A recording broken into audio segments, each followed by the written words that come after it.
teachers and villagers, and who gathered here for celebrating 26th of January, I welcome you most. I am going to deliver a speech in front of you, so please listen to me.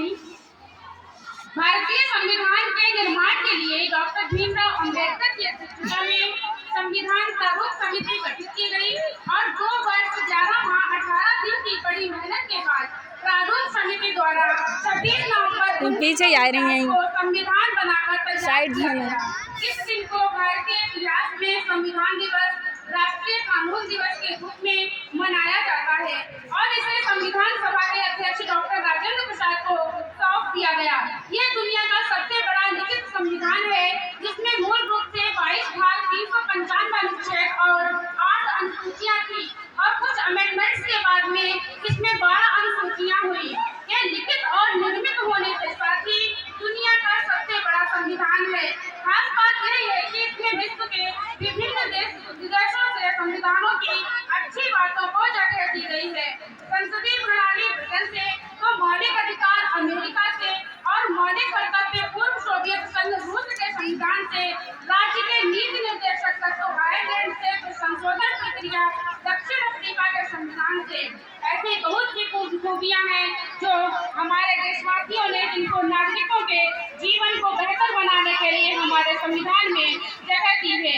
हमारा संविधान अपने आप में संपूर्ण है। ये दिन उन लोगों को याद करने का दिन है, उनकी कुर्बानी, उनके बलिदान को समझने का दिन है। हम सभी को ये आज़ादी, ये संविधान आसानी से नहीं मिला। इसके लिए हमारे पूर्वजों ने बहुत सी कठिनाइयों का सामना किया और इस देश के खातिर कितने लोग शहीद हो गए, क्योंकि उन्होंने भारत को स्वतंत्र करने का प्रण ले लिया था।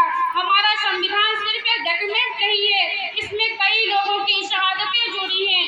1857 में स्वतंत्रता का पहला संग्राम हुआ और इसके बाद पहली बार ईस्ट इंडिया कंपनी से शासन ब्रिटेन ने अपने हाथ में ले लिया और 1858 का पहला गवर्नमेंट ऑफ इंडिया एक्ट 1858 बना और जिससे हमारा भारत 1919 तक चला और 1919 में जलियांवाला हत्याकांड हुआ।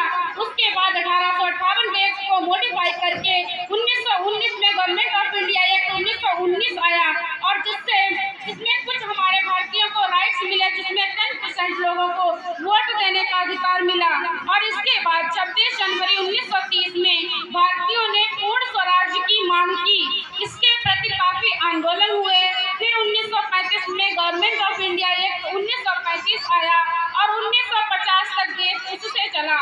जब तक कॉन्स्टिट्यूशन फोर्स में नहीं आया तब तक हमारे देशवासियों ने कितनी परेशानियों का सामना किया और फिर हमारा कॉन्स्टिट्यूशन इन्फोर्स किया गया 26 जनवरी 1950। हमारा देश आज हर क्षेत्र में तेजी से आगे बढ़ रहा है, चाहे वह चंद्रयान 3 का ऐतिहासिक प्रक्षेपण हो या डिजिटल इंडिया के माध्यम से हर गांव तक तकनीकी सेवाएं पहुंचाने का लक्ष्य। आत्मनिर्भर भारत और मेक इन इंडिया जैसे अभियान हमें विश्व मंच पर एक नई पहचान दिला रहे हैं।